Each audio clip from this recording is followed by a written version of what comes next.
Good evening, all.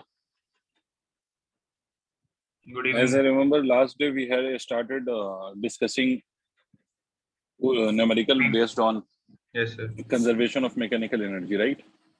Yes, sir. Okay. So let us solve few more questions based on that, and then we'll go to the next work energy theorem. But before discussing work energy theorem, we will solve one or two more questions based on conservation of mechanical energy. तो अब देखो, मान लो second case of the question is like this कि let us say कि आपकी spring है and that spring is compressed. मतलब इस बात को आप ऐसे समझिए कि initially spring is not in its natural length, rather it is compressed. ठीक है, इट इज कंप्रेस्ड. ठीक है, और मान लो कि spring has been compressed by, और ये मान लो ये पोजीशन पे अगर होता तो spring would have been in its natural length, but it is compressed by some length. As you can see, there is already some initial compression in the spring. Spring का spring constant मान लो 50 newton पर metre है, and the compression in the spring is equal to, let us say, 0.2 meter square. Meter is the 0.2 meter is the compression in the spring. Mass of the block, let us say, it is 4 kilogram. ठीक है. अब जब हम ये compress करके छोड़ेंगे ना, मतलब once the spring is compressed and then the system will be released, what do you expect? What will happen after you release this the whole system? Sir, it What will will go happen? towards right to go to Of course, it normal will go length. towards right, right? Very good. A spring will unstretch itself and it will go towards its right. And when this spring will reach to its natural length, when the spring will reach to its natural length, the compression or the elongation of the spring at that moment will be exactly equal to zero, right? आपको बताना है कि when the spring again regains its natural length, what would be the velocity of the block at that instant? ठीक है, find velocity of block. Find velocity of block when a spring regains its natural length.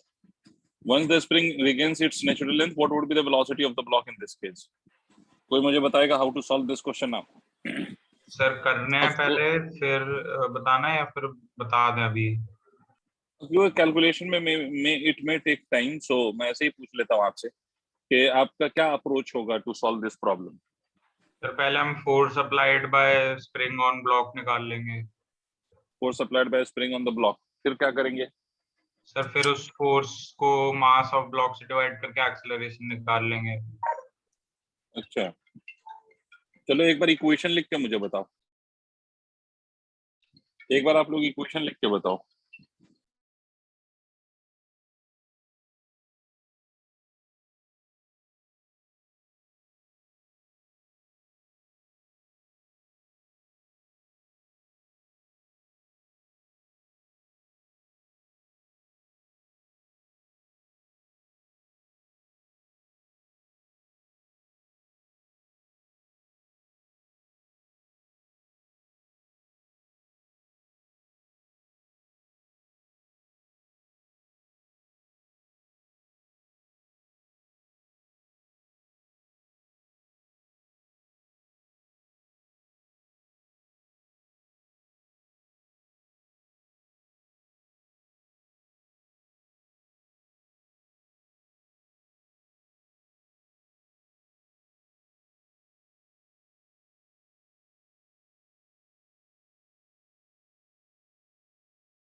Sir v 1 metre पर second आएगी.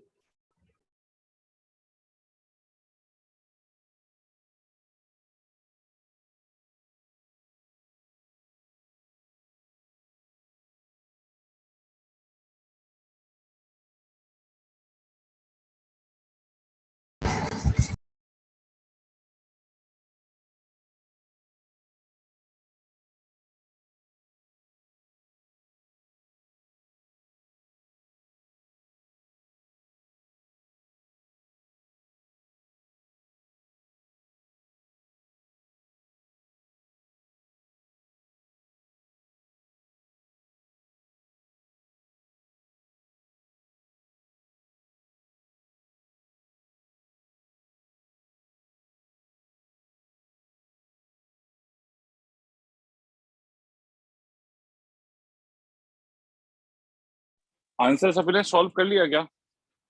पाना आ रहा है। देखता हूँ बेटा, 1 मिनट रुक जाना।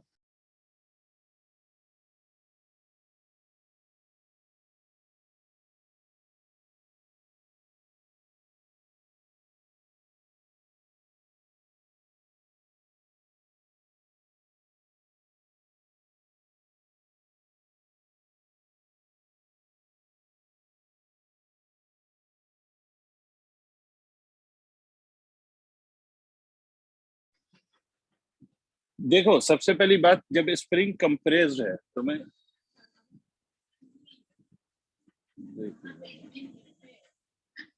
स्प्रिंग स्प्रिंग देखिए, स्प्रिंग क्या है? स्प्रिंग कंप्रेस्ड है ना। तो स्प्रिंग अगर कंप्रेस्ड है तो इनिशियली जो एनर्जी है वो किस फॉर्म में स्टोर्ड है? तो the whole of the energy is stored in the form of elastic potential energy of spring, correct है? Yes sir. अच्छा, उस इंस्टेंट पे ब्लॉक की एनर्जी कितनी होगी? What would be the energy of the block?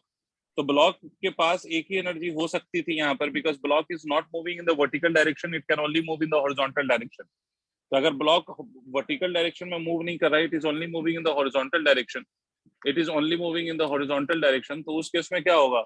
उस केस में तो हम यही कह सकते हैं बेटा कि उसकी ग्रेविटेशनल पोटेंशियल एनर्जी में चेंज नहीं आएगा। सिर्फ चेंज आएगा भी तो किस में आएगा? काइनेटिक एनर्जी में आएगा। Did you understand? तो इसका मतलब सर, इनिशियली हम कहेंगे कि यहाँ पर इलास्टिक पोटेंशियल एनर्जी है which is equal to half के x square, where X is the compression, और फाइनली क्या है sir? Finally is equal to half into M into V का स्क्वायर। यही तो है एनर्जी, सर 1/√2। हाँ है जी ना? सर। तो हाफ से हाफ कैंसिल कर दो। ये 50 multiplied by what? Multiplied by 0.2 का square is equal to mass. Mass of this block is 4 multiplied by v का square which you are suppose to calculate. तो v square will be equal to कितना हो जाएगा? 25 multiplied by 0.2 का square. What will be the value of 0.2 का square? तो 0.04। 225 multiplied by 0.04, right, divided by 4। 0.2 सही बोला मैंने? सर 0.2 होगा, 4 नहीं होगा। अच्छा, वो कैंसिल कर दिया ना, थैंक यू। तो ये 2 क्लियर, आगे बढ़े? हाँ सर। जी सर। एक ही बच्चा बोल रहा है, बाकी सबको समझ में आ गया? Yes sir. Yes sir. Yes ठीक है, एक और क्वेश्चन करते हैं। ऐसे स्प्रिंग ब्लॉक का एक और क्वेश्चन सर करते हैं, एक दो और क्वेश्चन जी। सर ये वैसे नहीं हो सकता था जैसे मैं कह रहा था? आप क्या कह रहे थे मुझे नहीं पता, फिर से कहिए। सर मैं कह रहा था स्प्रिंग फोर्स निकाल लेंगे कितना होगा, और मास पता है सर, उसका एक्सेलरेशन और डिस्टेंस पता है। तो एक्सेलरेशन और डिस्टेंस पता है, तो एक बात बताइए, यहाँ पर जो एक्सेलरेशन है, एक्सेलरेशन ब्लॉक का वो कांस्टेंट एक्सेलरेशन होगा? सोचिए तो, क्योंकि स्प्रिंग का फोर्स इज इट कांस्टेंट और variable? Yes sir, it's variable तो नहीं होगा। वेरिएबल। है ना? तो अगर वेरिएबल है तो इसका मतलब है without integration you can not solve. Yes, that can be one of the way to solve, but that way will not be the easiest way to solve the problem, because यहाँ पर spring का force है और spring का force variable है, it is not a constant force। Yes sir. समझ गए? हाँ सर। ठीक है, आगे बढ़े बेटे। अब देखिए next question, I will write it on the screen. कि सर आपका क्वेश्चन ये है कि initially this spring is already in its natural length, it is not compressed, it is not elongated, it is already in its natural length, और आपसे बोला गया है कि स्प्रिंग का जो स्प्रिंग कांस्टेंट है, द वैल्यू ऑफ द के for the spring is 24 Newton पर मीटर। ठीक है, mass of the block is equal to 4 kilogram. याद रखो कि जो भी हम स्प्रिंग कंसीडर कर रहे हैं, we are considering it to be massless, और यहाँ पर हमने इस ब्लॉक पे एक फोर्स लगा दिया, और फोर्स की वैल्यू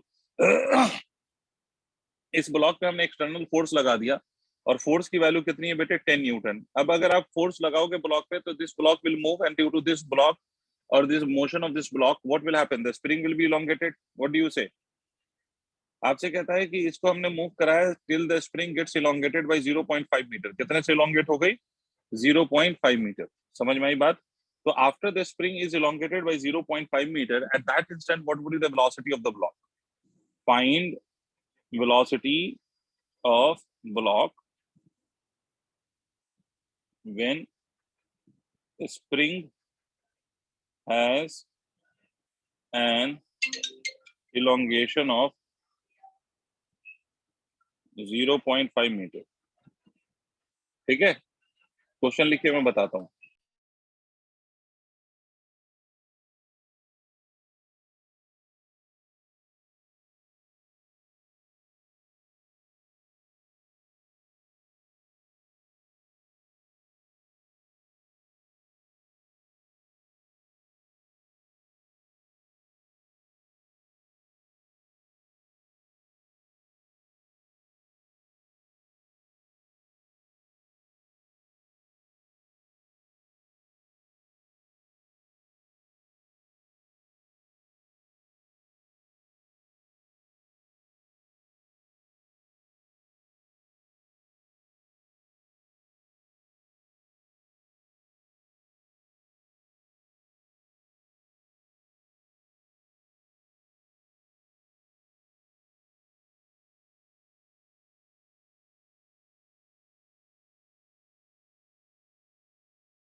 हाँ भाई बच्चों, क्वेश्चन आप लोगों ने नोट कर लिया?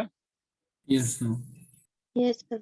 एक आंसर आ रहा है मेरे पास √3/2। इसका जो आंसर है Rishik, the answer that I can check is v is equal to 1 metre पर second for this question. v की वैल्यू जो आ रही है वो 1 मीटर पर सेकंड आ रही है। 1 मीटर पर second is the value of the velocity. चलो देखते हैं भाई। मैंने आपसे लास्ट टाइम मतलब जब भी हमारी लास्ट क्लास हुई थी, previous class, in that class I told you कि whatever is the work done on the body, the whole of the work gets stored in the body in the form of an energy, right? And it was not about the body, it was about the system. याद आ रहा है? मैंने last time आपको बोला था कि body की एनर्जी में चेंज नहीं आता, सिस्टम की एनर्जी में चेंज आता है, या हम सिस्टम की एनर्जी को कंजर्व करते हैं। नहीं आ रही बात समझ में? जैसे यहाँ पर सिस्टम कौन है? तो system is this block and this spring, the combination of the block and spring is system. कभी तो हाँ ना बोल लो। क्या ये कुछ लग रहा है कि कुछ Yes, सुनाया था मैंने लास्ट टाइम? बेटे सिस्टम का मतलब होता है कि वो पार्ट जिस पे आप ऑब्जर्वेशन कर रहे हो, और यहाँ पर वो पार्ट कौन है? यहाँ पर वो पार्ट है ब्लॉक एंड स्प्रिंग। तो this is your system on which the observation is being made. तो जब आपका एक्सटर्नल फोर्स लगेगा इस पूरे सिस्टम पर, तो वो एक्सटर्नल फोर्स ब्लॉक को मूव कराएगा, and when the block will move, the spring will also elongate itself, right? The elongation of the spring is already given to you, it is 0.5। इसका मतलब है कि इस फोर्स ने जितना वर्क किया ब्लॉक पर, ठीक है, वो वर्क बेसिकली क्या हो रहा है, दो तरह से आपकी सिस्टम में स्टोर हो रहा है। ठीक है, कैसे स्टोर हो रहा है? एक तो ये कि जब ब्लॉक मूव करेगा तो it will acquire some velocity, तो इसकी काइनेटिक एनर्जी इंक्रीज कर रही है। और दूसरा, स्प्रिंग इलोंगेट हो रही है, तो स्प्रिंग में भी इलास्टिक पोटेंशियल एनर्जी इंक्रीज कर रही है।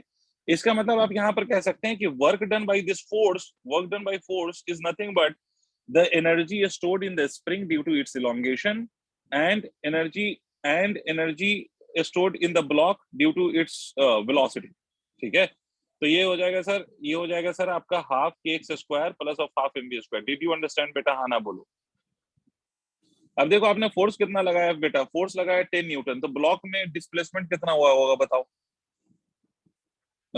फोर्स लगाया आपने 10 न्यूटन और स्प्रिंग इलोंगेट हुई है 0.5 मीटर, तो ब्लॉक में डिस्प्लेसमेंट कितना हुआ होगा भाई? इसको आप कह सकते हैं ना वर्क डन। सुन पा रहे हो? Yes. वर्क डन को आप कह सकते हैं ना कि ये वर्क किस पे कर रहा है? ब्लॉक पे फोर्स लग रहा है तो ब्लॉक पे वर्क निकालो, बट वो वर्क इसकी और इस ब्लॉक और स्प्रिंग दोनों की एनर्जी में स्टोर हो रहा है। क्लियर है? तो आप क्या लिखेंगे? ब्लॉक पे जो वर्क डन है that is force into displacement is equal to half kx² plus of half mv²। And because block is attached to the spring, तो जितना इलोंगेशन स्प्रिंग में होगा, don't you think the same will be the displacement of the block? Yes, sir. Yes, sir. सबको समझ में आया कि भाई जितना स्प्रिंग इलोंगेट करेगी उतना ही तो इसमें ब्लॉक सॉरी जितना स्प्रिंग इलोंगेट करेगी उतना ही तो आपका ब्लॉक भी डिस्प्लेस हो रहा होगा।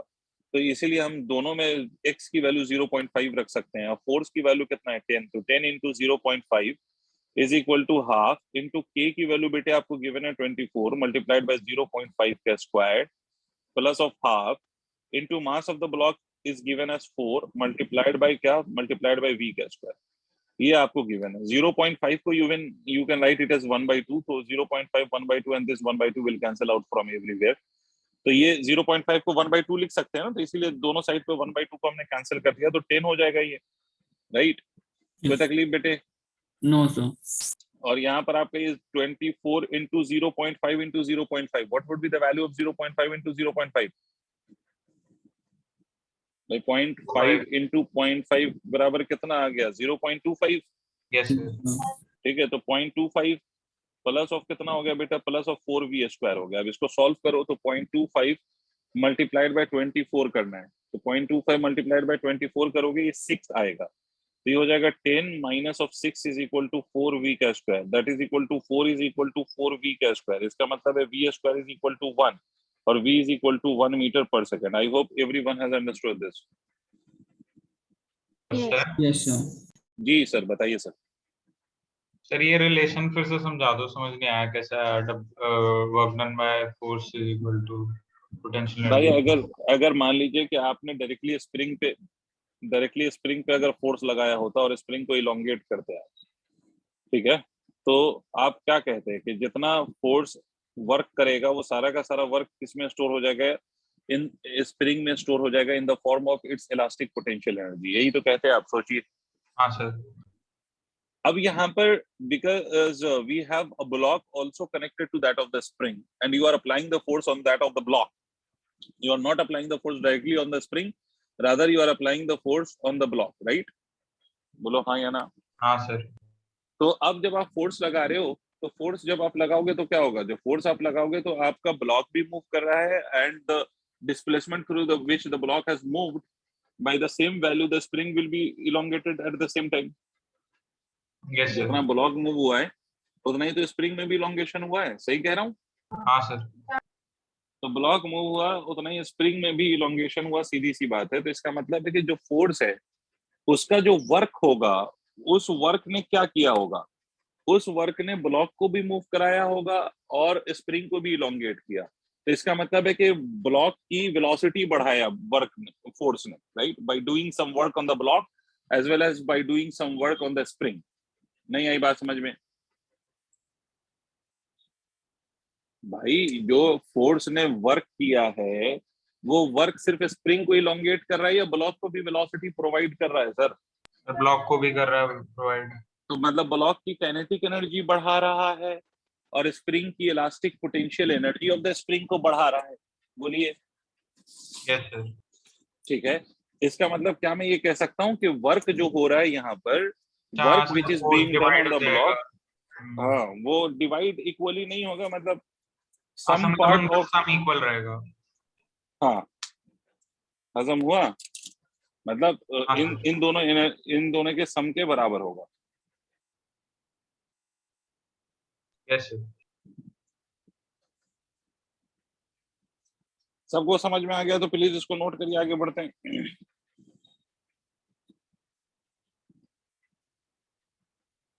नोट कर लिया सबने? एक और ऐसा स्प्रिंग ब्लॉक सिस्टम, उसके Just बाद a work minute, sir. Energy theorem पढ़ा था जी. अगर कोई नोट कर रहा है तो नोट कर ले पहले. Sir done.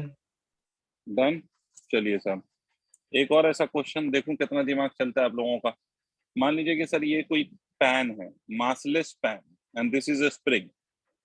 यहाँ पर एक बात समझना, ये जो पैन मैंने दिखाया this is massless, it doesn't have any mass, massless pan. और यहाँ पर एक पार्टिकल है the mass of which is small m, and this is dropped, this is being dropped from a height of h above the pan.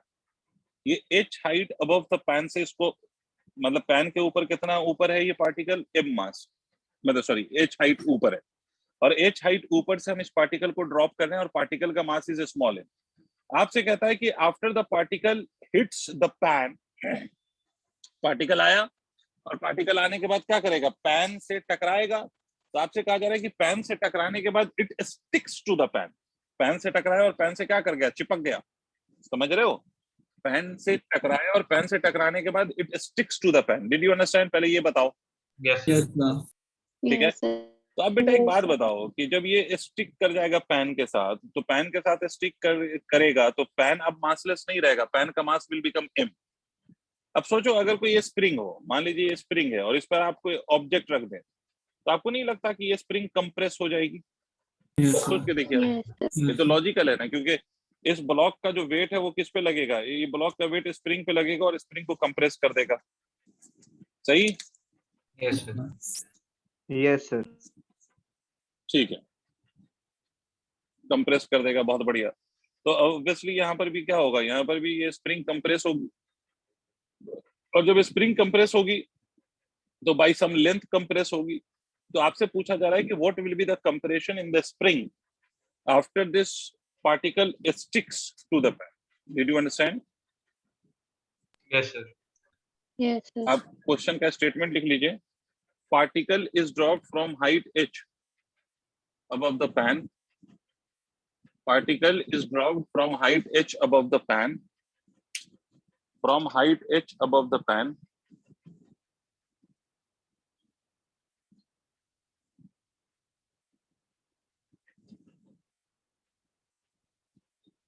Which sticks to the pan after colliding with it. Which sticks to the pan after colliding with it. देख लिया? Which sticks to the pan after colliding with it. Which sticks to the pan after colliding with it. Find the compression in the spring. Find the compression in the spring. Find the compression in the spring. Find the compression in the spring. Will you attempt? Will you Yes, try? sir. चलो मैं 1 minute का समय दे रहा हूँ, कोशिश करो, फिर मैं बताऊंगा.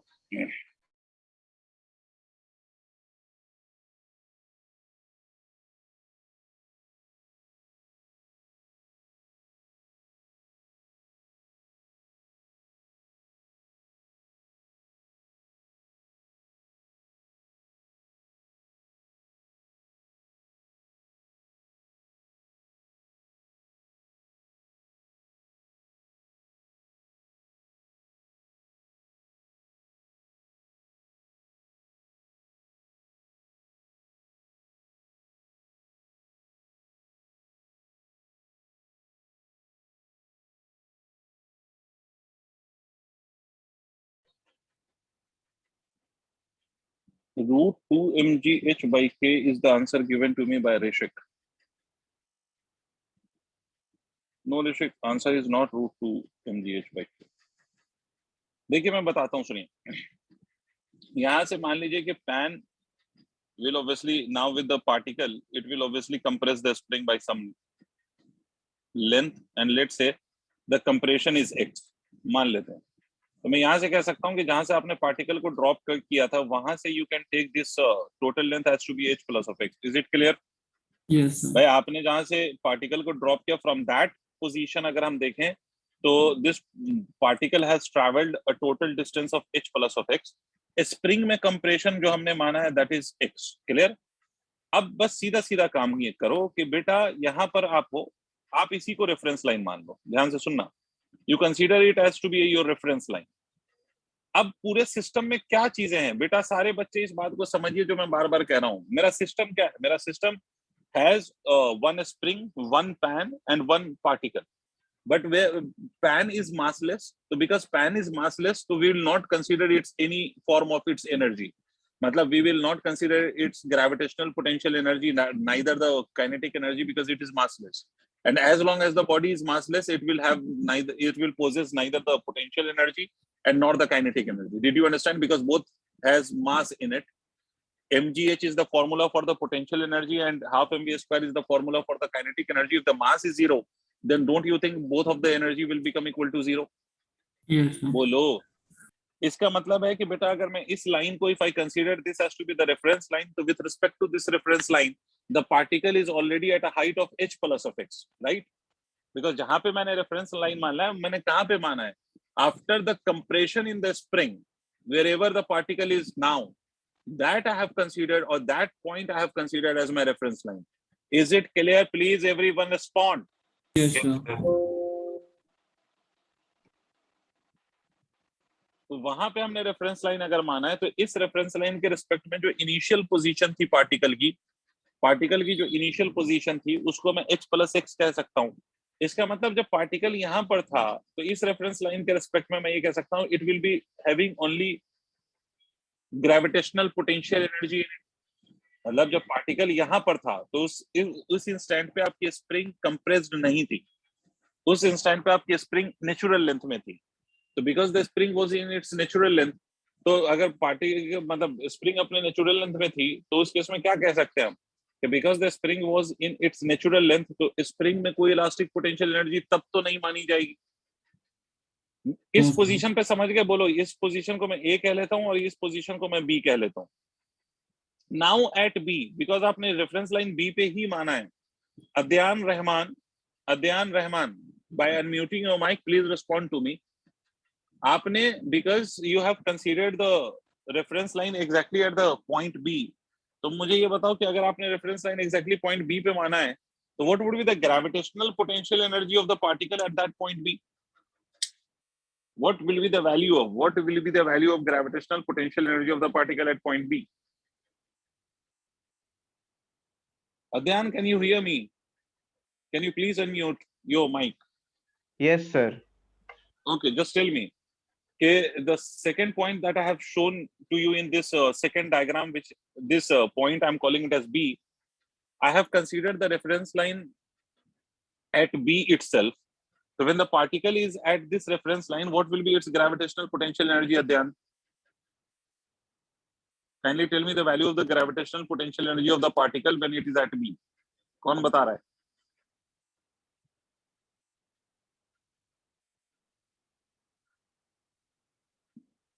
Devansh is saying mgh plus x. Rishik, Yes, sir. what's your view on this? What will be the gravitational potential energy of the particle when it is on the reference line? Reference line पे तो zero होगा. Of course zero होगा. तो इतना क्यों मतलब time लगाया आप लोगों ने? आप लोगों को सिखाया था कि every height will be measured from the reference line. You can choose your reference line anywhere wherever you want. You can choose your reference line, and sir. if the particle is at the reference line, the gravitational potential energy of that particle will be zero on the reference line, because height will be measured with respect to that reference line. So if you are exactly at the reference line, so your gravitational potential energy will be zero because height will be zero. Yes, Rishik. Sir अगर sir हम जो original position थी massless span की उसको reference line ले तो x जब वो नीचे जाएगा तो क्या हो जाएगी? तो फिर उस केस में gravitational potential energy of the particle दोनों तरीके से बता देता हूं. When you are asking that I will tell you कि how to solve in that situation. But अभी जो मैंने सिचुएशन बनाया है, is it clear to all? Please respond. Yes sir. ठीक है. Yes. मैं तुम्हारे हिसाब से भी ऋषिक मैं भी कर दूंगा. अच्छा, इस पॉइंट पे तो ग्रेविटेशनल पोटेंशियल एनर्जी जीरो हो गई, लेकिन आपको मालूम है कि energy can neither be created nor be destroyed. तो भाई इस सिस्टम में यहाँ पर जो एनर्जी थी वो पार्टिकल में ग्रेविटेशनल पोटेंशियल एनर्जी थी, और आप कह रहे हो कि भाई यहाँ पर ग्रेविटेशनल पोटेंशियल एनर्जी जीरो हो गई. तो एनर्जी ना तो क्रिएट हो सकती है ना तो डिस्ट्रॉय हो सकती है. इसका मतलब है कि this energy must have changed it form. मतलब इस एनर्जी ने अपना फॉर्म चेंज करा होगा ना. Yes sir. Yes sir. तो कौन से फॉर्म में कन्वर्ट हुई होगी? कौन बताएगा? एनीबडी?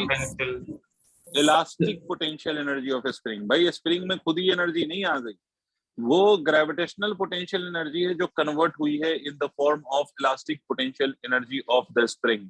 आई होप सबको बात समझ में आ गई होगी. Yes sir. Yes, sir.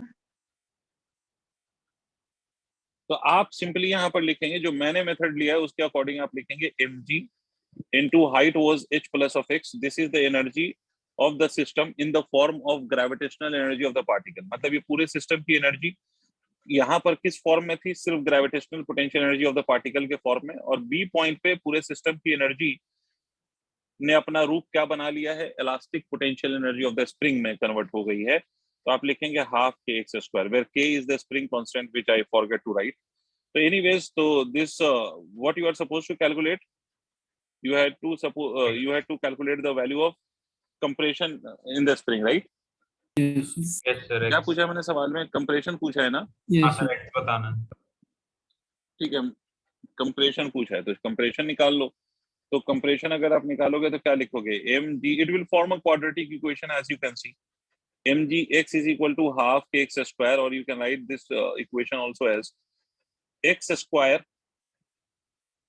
ठीक है, is equal to 2 mgh by k plus of mgx by k.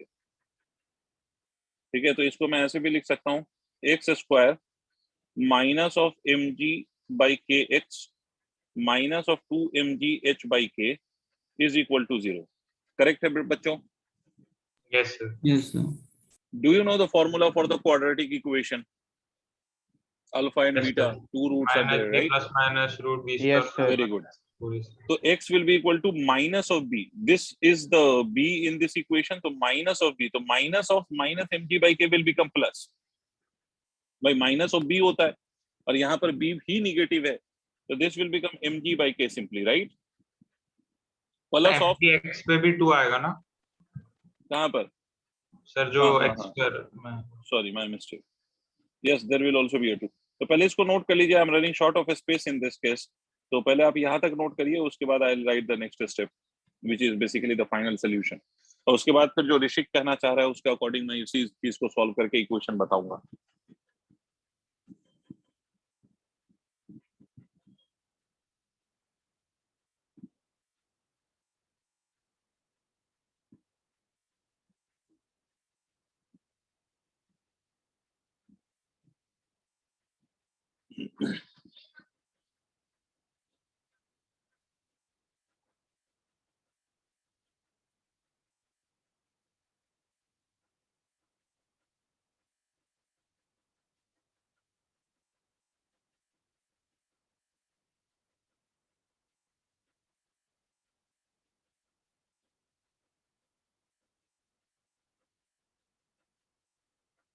Sir हो गया note.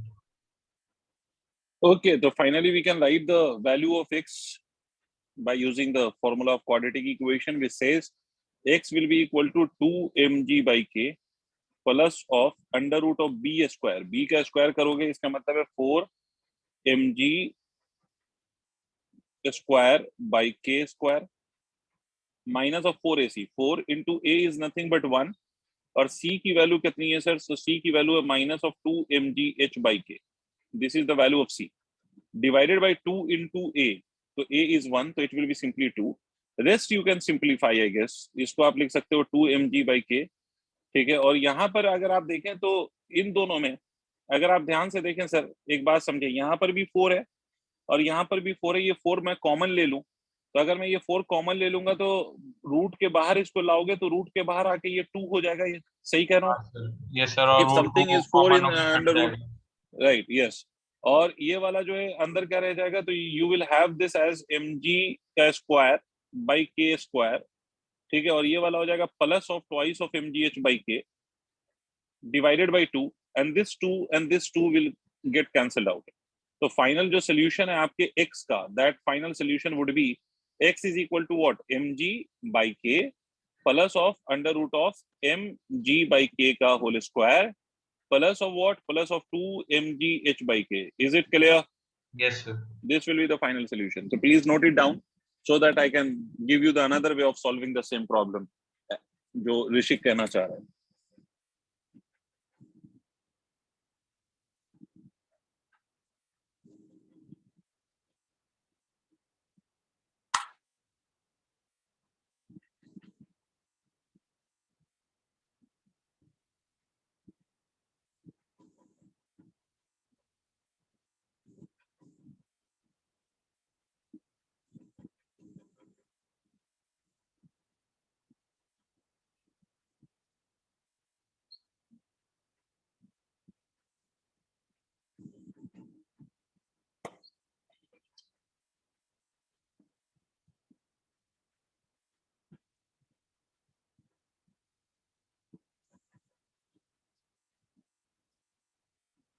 Done? Yes, sir. Yes, sir.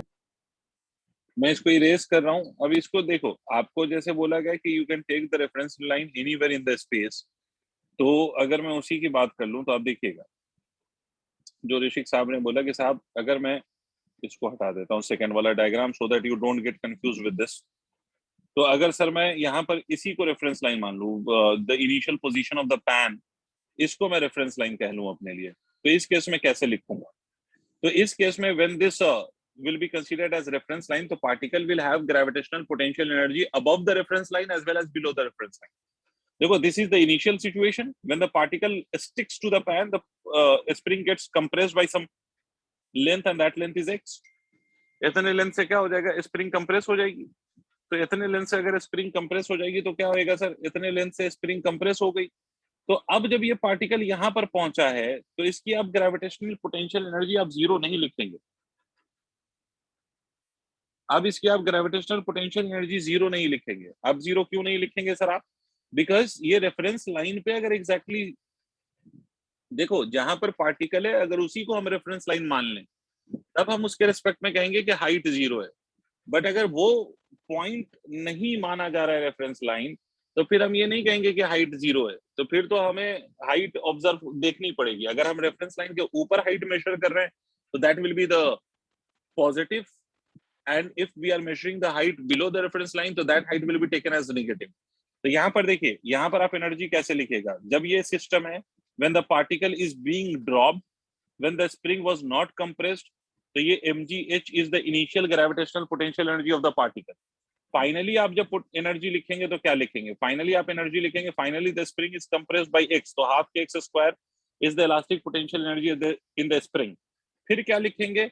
फिर आपका जो ये पार्टिकल है वो रेफरेंस लाइन के नीचे कितना नीचे आया है, x, तो आप क्या लिखेंगे, plus of mg minus of x. Why are you writing this as minus of x? Because this height is being measured below the reference line and any height measured below the reference line will be taken as negative. तो इस case में आप क्या लिखेंगे, आप लिखेंगे mgh plus of mgx is equal to half X square. Rishik देखो क्या वही इक्वेशन फॉर्म हो गई, देखो. हाँ सर वही हो गई. तो इसीलिए मैंने आपसे बोला कि you can choose your reference line wherever you want.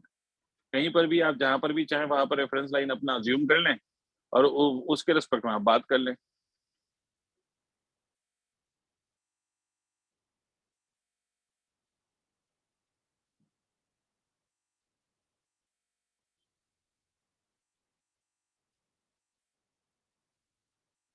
Sir हो गया नोट. ठीक है, अब नेक्स्ट टॉपिक डालिए.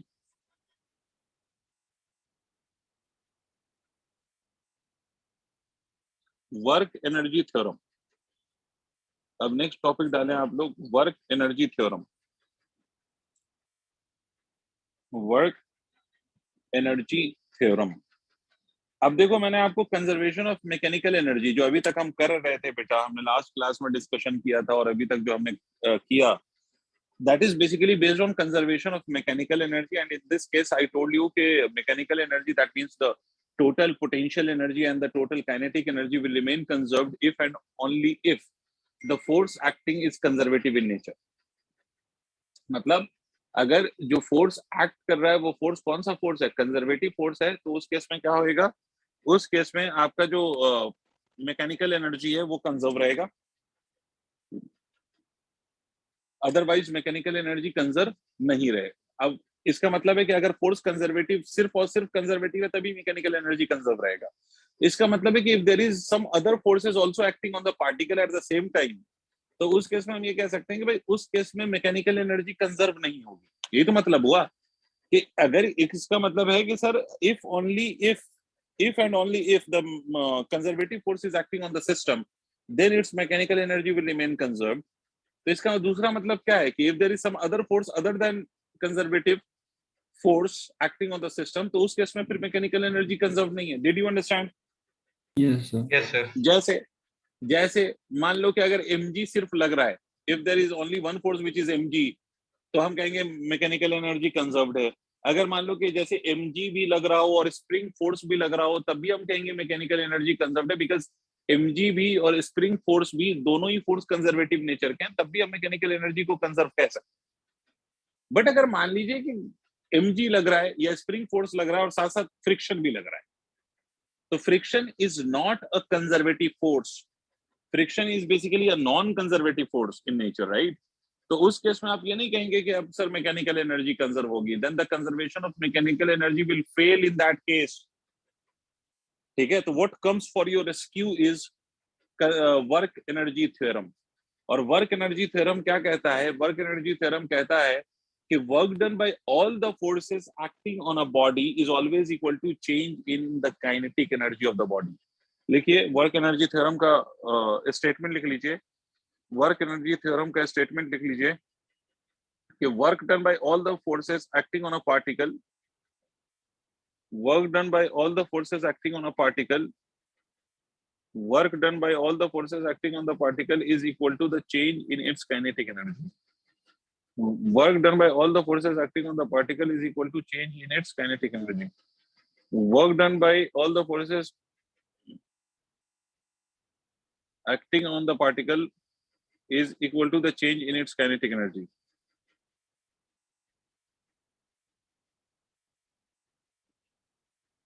Is it done? नोट कर लिया आपने? Now I will show you how. उसके बाद फिर इसको फर्दर और हम चीजों को समझेंगे. तो देखिए सबसे पहली बात, मान लीजिए कि this particle and the mass of this particle is m and the velocity with which it is moving is u, and after some time let us say कि its velocity becomes v, mass is still m, of course mass cannot change, only the velocity can change in Newtonian mechanics. तो खैर, तब एक बात बताओ, we all very well know that if there is no force acting on the particle, its velocity will not change, and the force has to be external force, right? मतलब force कैसा force होना चाहिए? External force होना चाहिए, है बेटा? Force कैसा force होना चाहिए? External force, because internal force doesn't accelerates a particle. अब इंटरनल फोर्स क्या होता है ये पहले भी बोल चुका हूं, फिर से दोबारा कह रहा हूं कि आपने जिसको अपना सिस्टम माना है उस सिस्टम के अंदर जो फोर्स होगा वो इंटरनल होगा। फॉर एग्जांपल, अगर if you have considered a spring and a block together as your system, this is your system, this spring and the block is your system, तो इस केस में जो स्प्रिंग का force है वो conservative तो है ही है, साथ साथ it will be considered as internal force. नहीं आया? जैसे इससे पहले मैंने पुली ब्लॉक सिस्टम पे डिस्कशन किया था, तो पुली ब्लॉक सिस्टम में if you are considering this pulley and these two blocks with the spring as your system, भाई समझ पा रहे हो कि ये पुली sir. प्लस ये दो block plus this string, if you are considering this whole as your system, तो इस केस में जो ये स्ट्रिंग में जो टेंशन लगता है ना, that will be considered as the internal force. Did you understand? Yes sir. Yes, sir. ठीक है, खैर, तो ऑब्वियस सी बात है, according to Newton's laws we know that कि velocity will not change until and unless we apply some external force on the particle. Without some external agency or without some external force, velocity cannot change. इसका मतलब है कि sir इस पे force तो लगा होगा तभी तो इसकी, और मान लो कि ये फोर्स लगा तो इसकी वेलोसिटी चेंज हुई, and in this process of change of velocity particle has travelled bye a displacement of x। मान लेते हैं कि मतलब जब जितनी देर में ये वेलोसिटी चेंज होने में कुछ तो डिस्टेंस इसने कवर कर लिया होगा ना, तो let the displacement between these two is x। तो हम कह सकते हैं बेटा इस केस में initial kinetic energy, if I have to write initial kinetic energy, तो इस इनिशियल काइनेटिक एनर्जी को मैं हाफ mu² लिख सकता हूं। बोलो हाँ या ना? Yes sir. इनिशियल वाली। और फाइनल काइनेटिक, भाई बाकी बच्चों के पास या तो माइक में दिक्कत है या गले में दिक्कत है। बाकी बच्चों के या तो माइक में दिक्कत है या गले में दिक्कत है। इन दोनों में से कोई भी दिक्कत हो तो उस दिक्कत का इलाज करवा लो। अगर माइक में दिक्कत है, मतलब ईयरफोन, हेडफोन, ईयरबड्स जो भी कहते हो, या एयरपॉड्स जो भी आप कहते हो, अगर उसके साथ इशू है तो प्लीज उसको दिखवा लो, जो भी इलेक्ट्रॉनिक्स वाला है उसको दिखवा लो। और अगर गले में दिक्कत है तो डॉक्टर को दिखवा लो, है ना। बट ऐसे ना ये शांत मौन व्रत रख के जो बैठते हो तुम लोग, ऑलरेडी इज ऑनलाइन क्लास, लेकिन इस ऑनलाइन क्लास में सर आपकी जिम्मेदारी और बढ़ती है, बिकॉज ऑनलाइन क्लास में तो और दिक्कत है यार। ऑनलाइन क्लास में तो आपको कंसंट्रेट करने के लिए आपको खुद ही बोलना चाहिए भाई। अगर आप बोलेंगे ना तो आप इंटरेक्ट कर रहे होंगे ना, तो आपका एक कंसंट्रेशन बना रहेगा। अदरवाइज ऑनलाइन में तो बहुत स्कोप है आपके पास डिस्ट्रैक्ट होने का। तो इसलिए एक ही बच्चे ने कसम नहीं खाई है कि वही बोलेगा, मतलब only Rishik is consistent on this कि जब भी कुछ भी बोला जाए तो 99% of times Rishik respond to it. Yes sir और नो सर भी ऋषिक ही करता है, आंसर तो छोड़ो।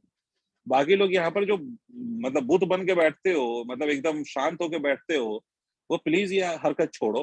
अदरवाइज अगली क्लास में सबको मैं रिमूव करूंगा, सीधा मैं रिमूव कर दूंगा। जब मुझे ऋषिक को ही पढ़ाना है, जब ऋषिक से ही रिस्पॉन्स मिलना है, तो मैं सिर्फ ऋषिक को अकेला पढ़ाऊंगा।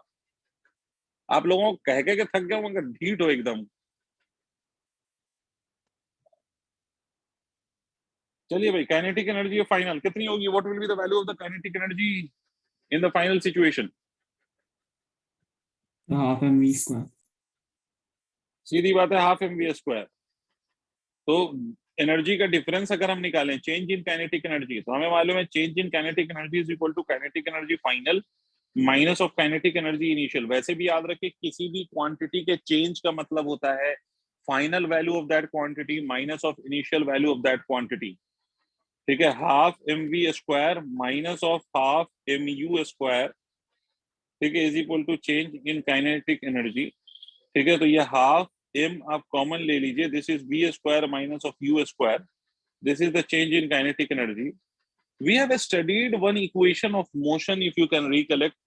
We have studied this equation of motion, and we are very aware of this equation of motion because we have studied this in class 9th, as well as we have just studied a few chapters back when we were discussing motion in a straight line. So v² is equal to u² plus of 2x. Do you remember? Yes or no? Yes, sir. Yes sir. Yes, sir. So we can simply say that as v² is equal to u² plus of 2x, तो हम यहाँ से ये कह सकते हैं बेटे कि आपका जो v² माइनस ऑफ u² है, that can be written as equal to 2ax. Just put this 2ax in this equation. तो अगर आप इसको यहाँ पर पुट कर देंगे तो चेंज इन काइनेटिक एनर्जी क्या मिलेगा? चेंज इन काइनेटिक एनर्जी मिलेगा हाफ इंटू एम इंटू ये 2ax, एंड दिस 2ax में 2 and 2 will cancel out, right? ये एक अलग से बता दिया है आपको, इसको मैं बॉक्स बना देता हूँ। इसका मतलब ये नहीं कि ये कुछ इंपॉर्टेंट है, मैं सिर्फ याद दिलाया, इसको हटा ही देता हूँ। आपको समझ में आ गया वो कहाँ से आया। अब इसको हम ऐसे भी लिख सकते हैं कि this change in kinetic energy is equal to m into a into x. So m into a into x, what can we call this m into a, where a is acceleration of course and m is the mass, The force. force. So change in kinetic energy will be nothing but force into displacement. And what is force into displacement? What do we call this force into displacement as? Work done. Bolo? The work done. Work done. So this will be simply equal to work done, and this is what is known as work energy theorem. Although in this case I just considered one force, but it is applicable for any number of forces of any nature. I mean, there can be more than one force at the same time. So we will go to the next level of this also. But पहले तो आप इसको note कर लो, जो 11 की चीजें हैं वो पहले नोट कर लो, उसके बाद इसी को थोड़ा सा और एक स्टेप आगे ले चलते हैं और समझने की कोशिश करते हैं. But before that, please note it down.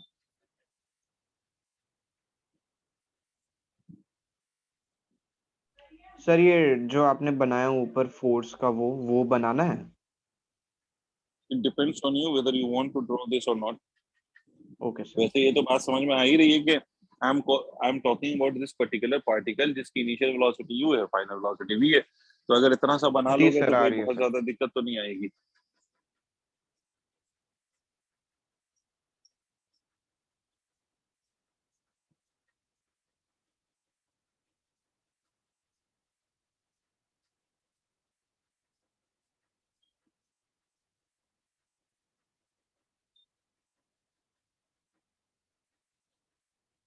Done, sir.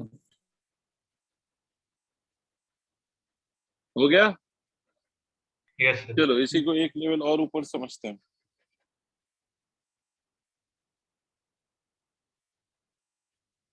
अब देखिए, अब मैं आपको एक सिचुएशन बता रहा हूँ जहां पर बहुत सारे फोर्सेस में लगा रहा हूँ.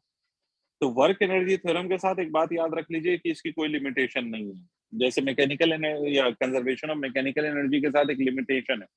And what is that limitation which is with conservation of mechanical energy? So that limitation is mechanical energy will only be conserved if and only if conservative force acts on the body. If there is some other force of other nature other than conservative, तो उस case में फिर mechanical energy is no longer be conserved, right? But ये जो आपकी work energy theorem है, इस पे कोई इस तरह का रिस्ट्रिक्शन नहीं है. This is always valid and this will always be applicable. तो मान लो कि ये ब्लॉक है जिसका मास m है and this spring is there. You have applied some external force onto this block. I am assuming some friction also to be acting on this surface. अभी तक जो मैंने जितने भी क्वेश्चन कराए हैं आपको, which was based on conservation of mechanical energy only. So in all those questions, I never considered the frictional force between the block and the surface, right? Why you didn't consider that? Because frictional force is a non-conservative force. अगर मैं frictional force consider कर लेता, then you will not be able to apply the conservation of mechanical energy. तो इसीलिए जितने भी last के questions करे हैं ना, उसमें कहीं पर भी friction नहीं था.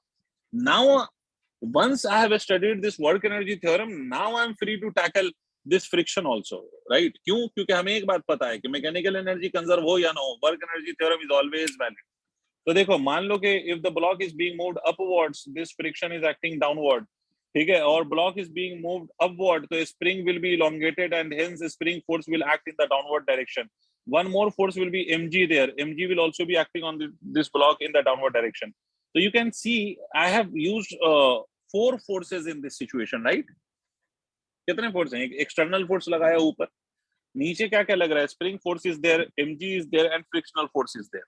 तो एक से ज्यादा फोर्सेस हो गए ना. Yes, तो sir. अगर एक फोर्स हो कि एक से ज्यादा फोर्स हो, कोई फर्क नहीं पड़ता. आपका work energy theorem is always valid. इसका मतलब हम कहेंगे यहाँ पर कि work done by external force in this situation plus of work done by spring force plus work done by spring force plus work done bye mg plus of work done by friction, all of this will be equal to the change in kinetic energy of the body. मतलब जितने भी forces हैं जिस भी nature के, उन सारे का मिला के जो वर्क होगा, that will be exactly equal to the change in kinetic energy. अच्छा, work done by external force, इसको एज इट इज रहने दो। यहां पर अगर आप देखें तो spring force and mg both are conservative force, correct है बेटा? भाई mg भी और स्प्रिंग फोर्स भी दोनों ही कंजर्वेटिव फोर्स होते हैं, कंजर्वेटिव नेचर के होते हैं ना। तो इसको मैं मान लो कि मैं कह लेता हूँ work done by conservative force plus of work done by friction. Friction is non conservative in nature. Friction कैसा फोर्स है? फ्रिक्शन नॉन कंजर्वेटिव फोर्स है। This is equal to the change in kinetic energy. ठीक है, आई बात समझ में? तो मतलब ये एक जनरल इक्वेशन है, थोड़े अच्छे लेवल पे अगर मैं बात करूं तो this is basically a general equation. लेकिन अगर आपको ये याद ना रहे तो इतनी बात तो याद रखो, चाहे कोई भी फोर्स हो, सब सारे फोर्सेस का वर्क हम ले लेंगे, ऐड सबट्रैक्ट जो भी हो रहा होगा कर लेंगे, तो वो चेंज इन काइनेटिक एनर्जी के बराबर होगा। अब देखिए, इसी यही जो वर्क एनर्जी थ्योरम है उसी का सिंप्लीफाइड वर्जन है मैकेनिकल एनर्जी का कंजर्वेशन। पता नहीं सर क्या बोल रहे हो, फिर से सुनो। ये जो वर्क एनर्जी थ्योरम है इसी का सिंप्लीफाइड वर्जन कौन है? तो इसी का सिंप्लीफाइड वर्जन है सर मैकेनिकल एनर्जी कंजर्वेशन। इसी से आएगा वो। देखो इसी से कैसे आएगा, इस केस में अगर मान लो कि if external is equal to 0, ठीक है, and if non conservative is also 0, अरे आल्सो इज इक्वल टू 0।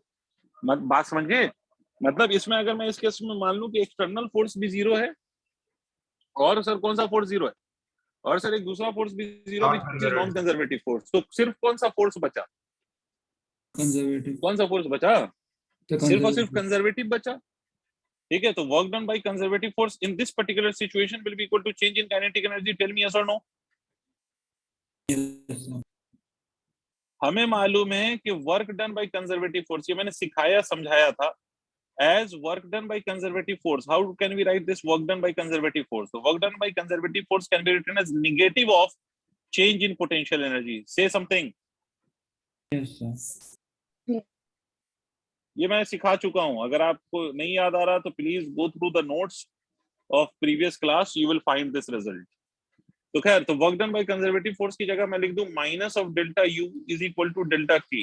इसका मतलब है negative of change in potential energy is equal to change in kinetic energy. यही मतलब समझ में आ रहा है? नेगेटिव ऑफ चेंज, चेंज का मतलब होता है फाइनल माइनस ऑफ इनिशियल। तो final potential energy minus of initial potential energy is equal to final kinetic energy minus of initial kinetic energy. समझ रहे हो Rishik? Yes, sir. Rishik, unable to hear you. हाँ sir.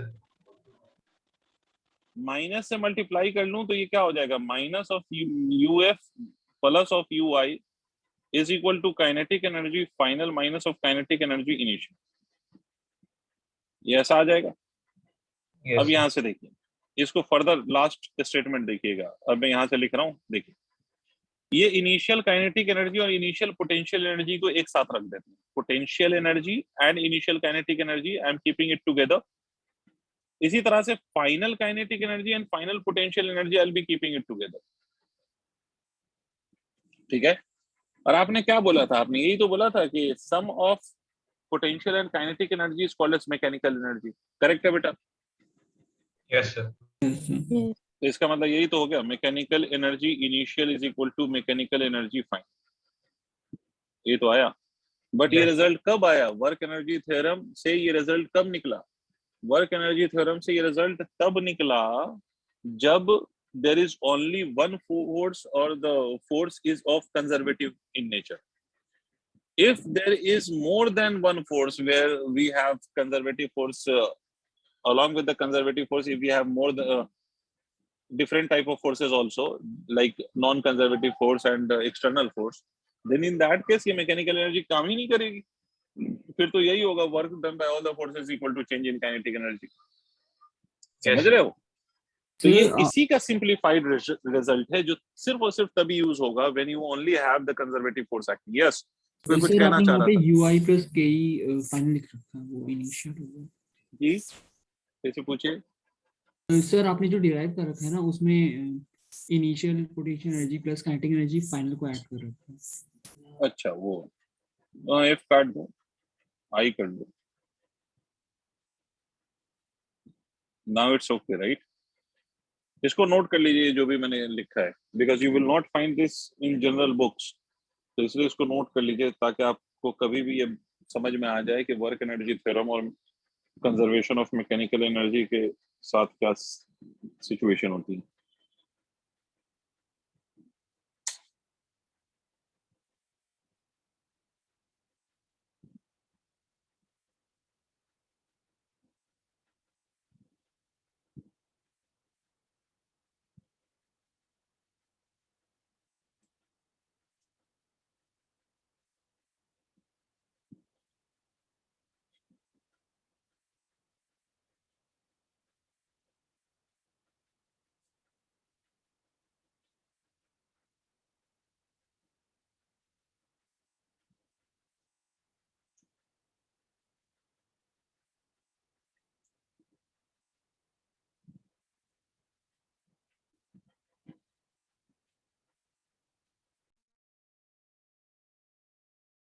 Done sir.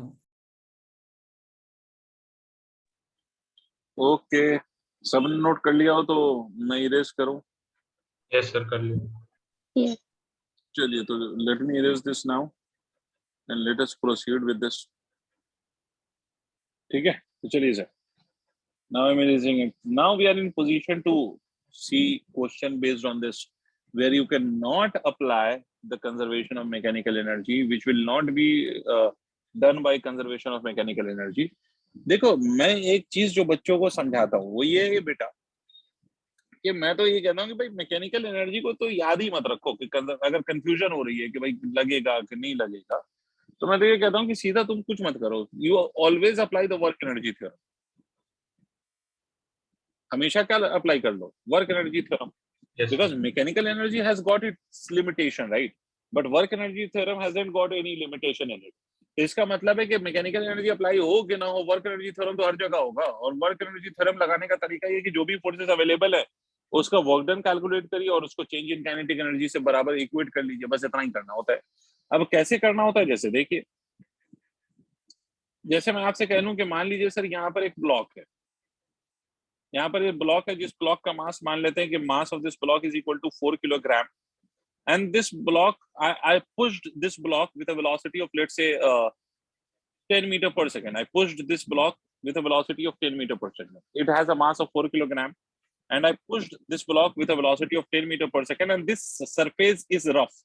It is not a smooth surface, it is a rough surface. That means there will be friction between the block and the surface, and the coefficient of the friction I am taking it as 0.2. ठीक है, and coefficient of friction का कोई unit नहीं होती है, so I am taking this coefficient of friction as 0.2. Is it clear till here? Please respond. Yes sir. So what do you expect? After I have just given it a velocity by just sharp impulse, impulse क्या होता है वो आगे समझा दूंगा, but एक बात याद रखिए कि मैंने इसको मतलब जस्ट ऐसा समझो कि I just hit it, है ना, so that it acquires a velocity of 10 meter per second. जैसे नहीं तो वो कैरम खेलते टाइम पे आप you just hit the striker, और ऐसा तो नहीं कि पकड़ के स्ट्राइकर को आप चलते हो चलाते हो, आप एक पॉइंट पे हिट कर देते हो and then it goes with that particular velocity. और जब वो आगे जाता है तो क्या होगा? Friction will be acting in the backward direction, which will decrease its velocity and finally it will come to rest, right? Yes. इसका मतलब कि आपने एक बार अगर ब्लॉक को वेलोसिटी दे दी और सरफेस रफ है, तो ऐसा नहीं है कि block will continue to move for life long, it will finally stop, right? तो बट रुकने से पहले don't you think it will cover some distance? Yes sir. Yes, sir. ठीक है, तो आपसे यही सवाल है कि भाई what will be the distance covered by the block before it stops? सीधा सवाल ये है कि what will be the distance covered by the block before it stops. अच्छा, इसको दो तरीके से हम सॉल्व कर सकते हैं। Find distance covered by block before it stops, रुकने से पहले कितना डिस्टेंस ट्रैवल करेगा। तो यहाँ पर यस ऋषिक, यहाँ पर we can also solve this question by equation of motion. And how can you apply the equation of motion in this situation? तो आप ये कह रहे हो इक्वेशन ऑफ मोशन यहाँ पर कैसे एप्लीकेबल है? तो इक्वेशन ऑफ मोशन यहाँ पर एप्लीकेबल है इसलिए because the frictional force is a constant force and the acceleration produced or retardation produced by that friction will also be constant, right? Retardation जो फ्रिक्शन प्रोड्यूस करेगा sir वो भी constant है, because friction is itself a constant force. तो इसलिए बेटा यहाँ पर equation of motion will also help to solve the problem. But Yes. Because we are discussing about the work energy theorem, तो इसलिए मैं पहले वर्क एनर्जी थ्योरम से इसको समझाता हूँ, ठीक है, ताकि आपको आइडिया लगे ना. दिस इज द बेसिक और simplest example that I have taken just to make you understand कि why I'll have to apply this work energy theorem and why I cannot apply the conservation of mechanical energy in this case. तो एक बात बताइए sir, friction कैसा force है? Is it conservative और non conservative? Non-conservative. Of course it's a non conservative force, and because it is non conservative force, इसका मतलब है कि सर आप मैकेनिकल एनर्जी को कंजर्व नहीं कर सकते, है ना बेटा? Yes, sir. Can you conserve the mechanical energy? Of course not. ठीक है, आप मैकेनिकल एनर्जी को कंजर्व नहीं कर बोलो सकते. ना, नहीं कर सकते. तो अब क्या करेंगे आप? देवांश का आंसर है 25 मीटर. चलो Devansh, I will check that. तो आप सिंपली यही कहेंगे कि वर्क डन बाय फ्रिक्शन, यहाँ पर एक ही फोर्स लग रहा है, that is the force of friction. तो work done by friction will be equal to change in kinetic energy. तो वर्क डन बाय फ्रिक्शन क्या होगा? तुम एक बात खुद समझो कि you have given a velocity to this block towards right and the friction acts towards left. ठीक है, तो obviously the work done by this friction on the block will be negative. तो आप क्या लिखेंगे? Minus of F into displacement is equal to change in kinetic energy. Final kinetic energy will be 0 and initial kinetic energy will be equal to half mv square. Is it clear? Yes, sir. Because finally it has to stop. This minus and that minus will cancel out. Minus on either side will cancel out. Friction की value को हम क्या लिख सकते हैं? तो friction आपको याद होगा कि friction is written as equal to mu N, and N in this case अगर आप देखें यहाँ पर एन ऊपर लग रहा है, तो N in this case is exactly equal to mg. Very good. तो f is equal to mu mg, you can write it as mu mg. तो minus of mu की वैल्यू कितनी है? तो what is the value of mu? That is 0.2 into mg. m is 1 and g is 10, so I can write it as 10. और minus cancel ही हो गया, हटा दो. Half into mass of the block is equal to, मैंने कुछ गलती तो नहीं की है? mu mg, mu की वैल्यू रखा है मैंने, सर आपने m नहीं रखा. m नहीं रखा. 4 into 10. ठीक है, और यहाँ पर क्या हो जाएगा? v square that is equal to into x is equal to half into mass, which is 4 into v square. Mass gets cancelled out, right? तो यहाँ पर आपको पता है कि आपको निकालना क्या था? v का स्क्वायर आपको मालूम ही है, v का स्क्वायर इज 10 का स्क्वायर, तो आपको x निकालना था, and you will get the x from here. कि 100 डिवाइडेड बाय ये 2 इधर है और 0.2, तो मतलब 0.4. This you will get the value of x. 25 metre आ जाएगा. ठीक है, तो 10 by 0.4 आ जाएगा ना? हाँ सर, तो 25 होगा. ठीक है, तो पहले आप लोगों को ये बात समझ में आई कि ये क्वेश्चन मैकेनिकल एनर्जी के कंजर्वेशन से क्यों नहीं हो सकता? Why we can not apply mechanical conservation of mechanical energy in this case? Yes, ये तो sir. समझ में आ गया होगा. Yes. यस, बिकॉज हियर अगर conservative force other than conservative force, कोई सा भी फोर्स अगर पिक्चर में आ गया अदर देन कंजर्वेटिव फोर्स, तो उस केस में अनडाउटेडली मैकेनिकल एनर्जी कंजर्व नहीं होगी. फिर तो work energy theorem is the only way to solve the problem. तो इसीलिए मैं कह रहा हूँ कि भाई हम मैकेनिकल एनर्जी का कंजर्वेशन ठीक है, हमें समझ आता है, बट हमें क्यों कंफ्यूज होना है? हम तो सीधा ये कर ले भाई कि हम वर्क एनर्जी थ्योरम ही हर जगह लगा ले. जो भी फोर्स है उसका वर्क निकालेंगे और किससे इक्वेट कर लेंगे? चेंज इन काइनेटिक एनर्जी से. तो I am moving to the next example. भाई ये सबने नोट कर लिया? Can we go to the next example now? Yes, sir. Yes, sir. अच्छा, इसका दूसरा तरीका क्या हो सकता था इस केस में? You could have used the equation of motion. आपको Yes, मालूम है friction is the force which will retard this particle. F by m will be the acceleration or retardation for this particle as given by the friction. तो आप ये लिखते हैं minus of mu mg divided by m, है ना? या minus बाद में लगा लूंगा. तो m से m कैंसिल हो जाता, तो रिटार्डेशन कितना होता? म्यू g होता है ना? म्यू की वैल्यू कितनी है? 0.2 और g की वैल्यू कितनी है? 10. तो retardation would have been equal to 2 meter पर सेकंड स्क्वायर. आपको क्या निकालना था? डिस्टेंस. तो आप ये इक्वेशन यूज कर लेते, v square is equal to u square plus of 2ax. तो माइनस v की वैल्यू 0 हो जानी है ना? u स्क्वायर आपको पता ही है कि 10 का स्क्वायर होगा, और plus of 2 into minus of 2, because acceleration नहीं है बल्कि ये रिटार्डेशन है, इनटू x. तो यहां से भी सॉल्व करते तो 100 divided by 4 you would have got this answer as 25 metre.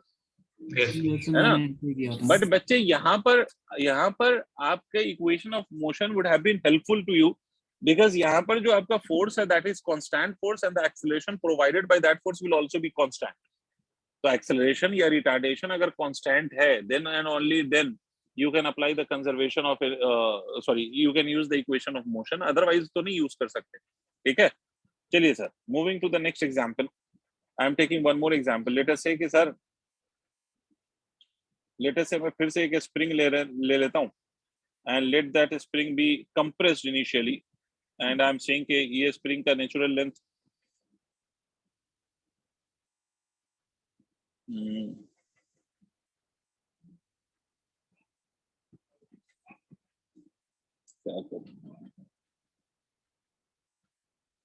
ठीक है. तो ये स्प्रिंग जो है वो स्प्रिंग क्या है, कंप्रेस्ड है. लेट अस से the compression in the spring x is equal to 0.5 meter, let that be the compression, and spring constant is equal to, let's say that is equal to 20 newton per meter. Mass of the block I am taking as 2 kilogram, and the coefficient of friction on to this surface is equal to, let that be 0.1. ठीक है. तो अब फिर से वही है कि after compressing the spring, if you release the system, तो अगर आप सिस्टम को रिलीज करेंगे तो क्या होएगा, अगर आप सिस्टम को रिलीज करेंगे तो क्या होगा, सिस्टम को रिलीज करेंगे तो स्प्रिंग इसी पोजीशन में रह जाएगी, या it will push the block towards right. Push करेगी. पुश करेगी, of course it will push it towards right, है ना. तो अगर ये पुश करेगी टुवर्ड्स राइट, तो when the spring will acquire the natural length, or when it will regain its natural length, don't you think at that instant block will have some velocity? Yes sir. Initially तो block की initial velocity तो zero है, because this block is released from rest, है ना. मतलब आपने दबा दिया पहले, उसके बाद छोड़ा, तो initially the block is at rest. तो आपको बताना है कि find velocity of the block. फिर से वही question, find velocity of block. velocity बतानी है किसकी, ब्लॉक की. तो find velocity of block when a spring regains its natural length.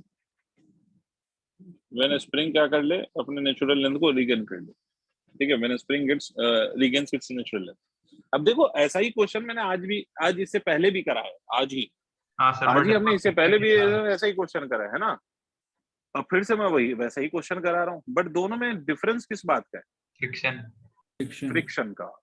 मतलब लास्ट वाला जो केस था, when we had that last case, तो in that case you just told me कि भाई हम मैकेनिकल एनर्जी कंजर्व कर लेंगे, बट इस केस में you cannot conserve the mechanical energy, and the reason is very simple कि भाई यहाँ पर फ्रिक्शनल फोर्स भी इन्वॉल्व हो गया, तो आप मैकेनिकल एनर्जी को कंजर्व नहीं कर सकते. you cannot conserve mechanical energy in this case now.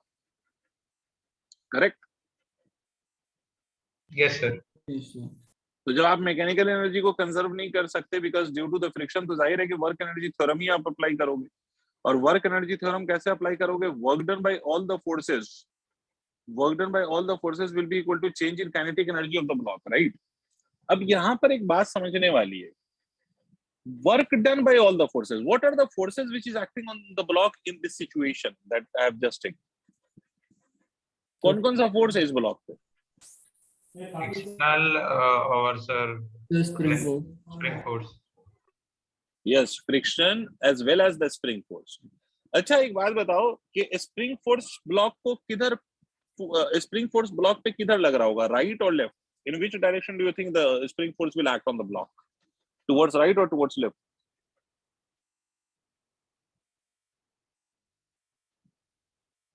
So spring force right में होगा. यहाँ पर बिल्कुल राइट में होगा, बिकॉज स्प्रिंग कंप्रेस हुई ना, तो स्प्रिंग कंप्रेस हुई तो वो अपने आप को इलोंगेट करने के लिए ब्लॉक को पुश करेंगे ना टुवर्ड्स राइट. तो ये स्प्रिंग का फोर्स है which is pushing the block, right. और जिधर से स्प्रिंग इसको पुश कर रहा है, ब्लॉक का डिस्प्लेसमेंट भी उधर ही हो रहा है. तो work done by spring force in this situation, will it be positive और नेगेटिव? वर्क डन, अरे Work done by friction negative होगा. I'm not saying friction. Work done by spring force in this situation on the block, will it be positive or negative? Positive. Positive.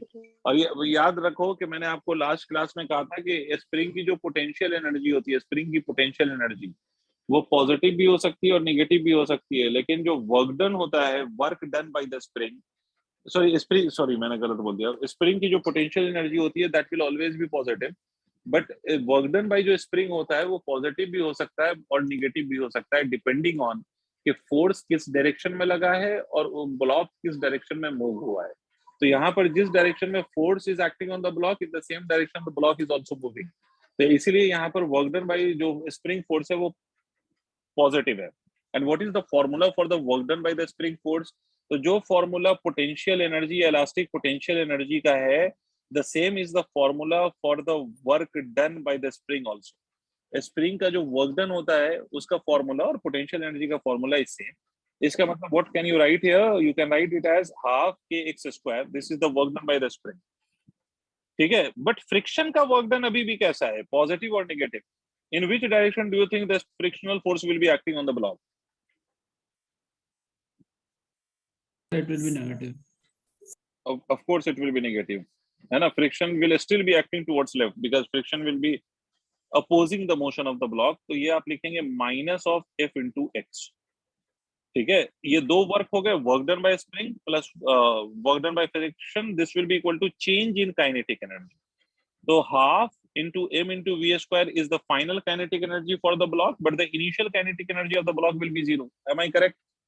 Did you understand this equation? Please respond. Yes, sir. अब बस कुछ नहीं करो, values put कर दो। Half k की value कितनी हो गई? 20 multiplied by x। x will obviously be the compression in the spring, और स्प्रिंग का compression कितना है? तो 0.5 का square is the compression in the spring, minus of friction. Friction को फिर से हम लिख सकते हैं म्यू एन, और म्यू एन फिर से n is equal to m g, हम यहाँ पर फिर से लिख सकते हैं।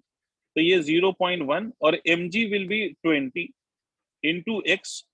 तो यहीं तक हमें चाहिए ना, यहीं तक। तो डिस्प्लेसमेंट ब्लॉक का यहीं तक हुआ है, तो जितना डिस्प्लेसमेंट हुआ है उतनी तक का तो फ्रिक्शन हम कंसीडर करेंगे।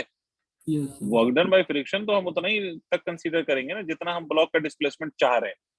हो सकता है कि यहाँ से ब्लॉक आगे भी गया हो, but I am not interested in that, क्योंकि हमसे क्वेश्चन में ये पूछा गया है कि when the spring regains it's natural length what will be the velocity of the block. ठीक है, तो हमें सिर्फ उतने से मतलब है, इसीलिए हम यहाँ और यहाँ के बीच में सारे काम कर रहे हैं। तो ये x की वैल्यू फिर से आप क्या लिखेंगे? 0.5, that will be equal to half into m की वैल्यू कितनी है? 2 इंटू v स्क्वायर। तो v स्क्वायर हमें चाहिए, this is what we are finding here. तो ये हाफ, ये 0.5 और ये हाफ कैंसिल, और ये आप लिख सकते हैं 0.25। ये हो गया सर हमारा 20, तो 20 और ये, तो ये कितना हो गया? 2 is equal to 2v square. इसको अगर हम सॉल्व करेंगे तो कितना हो जाएगा? 20 इंटू 0.5 इज इट 5? 20 इंटू 0.5 कितना होगा? 5 होगा ना शायद। Yes, sir.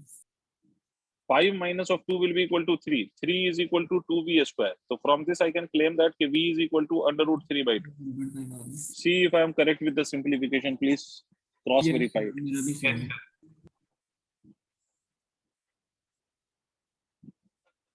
यहाँ तक कुछ समझ में आ रहा है कि वर्क एनर्जी थ्योरम कब लगा रहे हैं हम, जहां पर सिर्फ और सिर्फ मतलब there is some other forces also other that conservative.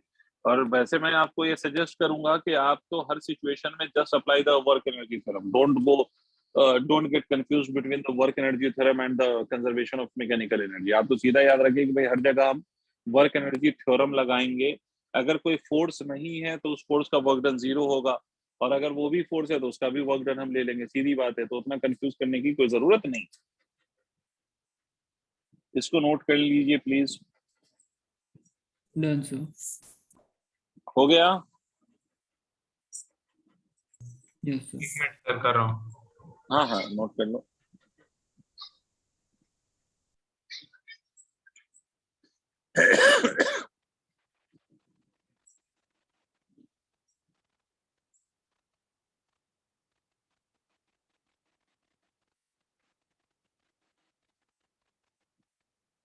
तो सर जी, जैसे अगर हाफ के एक्स स्क्वायर भूल जाए हम पेपर के टाइम, तो स्प्रिंग फोर्स का डॉट प्रोडक्ट उसके साथ 0.5 के साथ करके हो जाएगा? नहीं होगा। Force into displacement work done directly हम यहाँ पर नहीं लिख सकते, बिकॉज स्प्रिंग का फोर्स इज नॉट कांस्टेंट, हाँ वेरिएबल। वो वेरिएबल है। तो इंटीग्रेशन से आएगा। अगर ये कांस्टेंट क्वांटिटी होती तो डायरेक्टली आप फोर्स इनटू डिस्प्लेसमेंट लिख सकते हैं। तो वो इंटीग्रेट करने के बाद जो ये फॉर्मूला आता है दैट इज हाफ के एक्स स्क्वायर।